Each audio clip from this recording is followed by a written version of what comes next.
Hey everybody, SirTopperHat here. As you can tell, I don't have my top hat on. I usually wear my flat cap these days.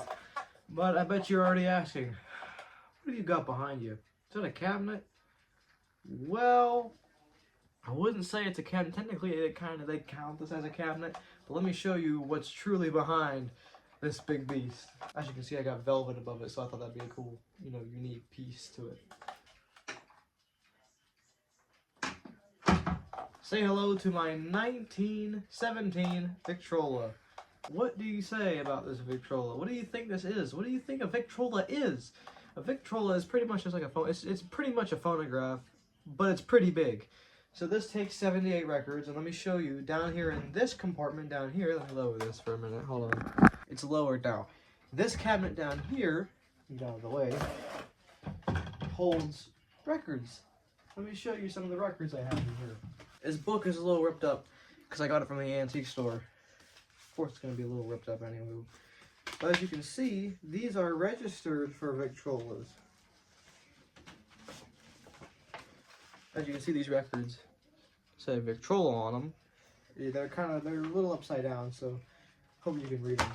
But they're Victrola records, which I find pretty interesting. So that's where the records are stored. And also, I got this for $100. I got the original price tag just for fun. And here, this is where your sound comes out. So in here, your sound comes blowing on out of here. So when you put the needle down, that's up here, or the needle arm, that's where your sound's going to come out and amplify. Because the horn actually goes down in the machine and out through here. Now, I bet you're asking, what's the top mechanism look like? Let me show you. Now, welcome to the top mechanism.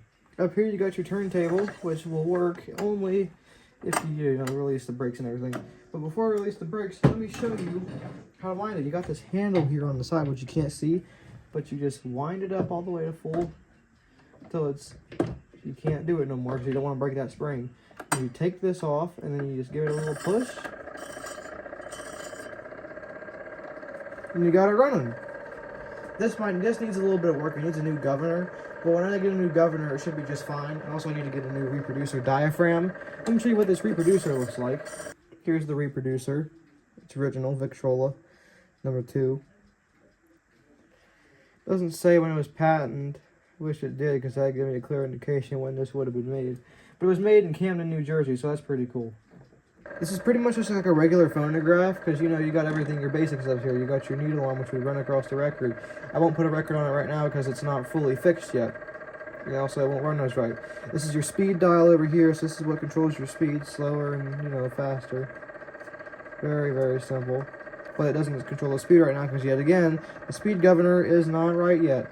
And also over here, let me show you, hold on. Over here is where your needles will go. So this is where your needles, these little steel needles that I hold in my hand, and the diaphragm would go. And you dispose of them just in this little container here, which I can hold with my finger. But that's pretty much just the basics of the phonograph. It's pretty cool. Let me show you the inside motor now. Now that I got the turntable off, let's look underneath this beast. Oh, hold on, I gotta take the crank out. Skylar, you're so fucking stupid. You're silly though, honestly. Now let me show you the motor of this beast. Oh, I got the turntable off. There's your motor. And just like I said, one of the weights on here are done. And see, it'll hit and do stuff improperly, which I do not like of this motor. But I'm glad it runs. What you're seeing moving down here is this big clock spring, which pretty much just powers the whole machine. I call it the heart of the phonograph. This is your speed regulating governor, which regulates your speed, and so your machine runs right. And it's like constant speed. It's also got a hatch over here, which I think is pretty cool. Oh, I just undid it. Oops. But well, I think that's pretty cool. And then simply you just put this on top of here. Oh.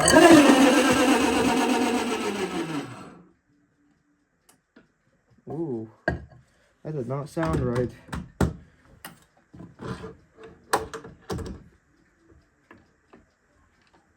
I swear that did not sound good at all.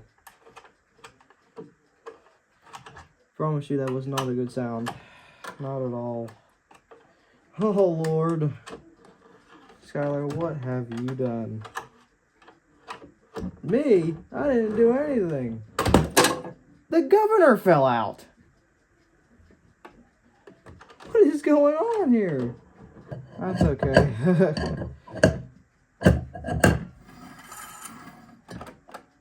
So this is what is not meant to be part of the video, but look what I just found inside this Victrola.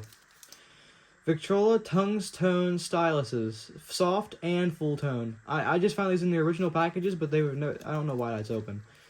But I have not opened these yet. I don't even know what's inside of these. I don't even think I'm going to yet until I get this thing working. But I'm actually really excited that I found these, because that is the coolest thing I've ever seen. But anyway, so I found those in that machine. I thought that was pretty cool. Now let's get back to the basics of this. I bought this machine for like $100 down at the antique store in Steubenville, Ohio, if you know where that's at, down by the bridge. Pretty cool machine, very, very neat and something to have. And I'm gonna get it fixed up and working here in about 2 weeks. It should be working by then, I believe. But this is a pretty cool machine. I was glad to share it with you guys. I know this wasn't gonna be a long video, but I wanted to express how cool this Victrola was. Everything's original. Everything's all original. I just did some deep cleaning on it though, so it's probably just, you know. But it's pretty cool. I hope you guys enjoyed this video, and hope you guys enjoyed watching me fail a little bit earlier when the Victrola went bananas. That was kind of crazy. But yeah. Hope you guys enjoyed this video, and I will see you guys next time. See ya.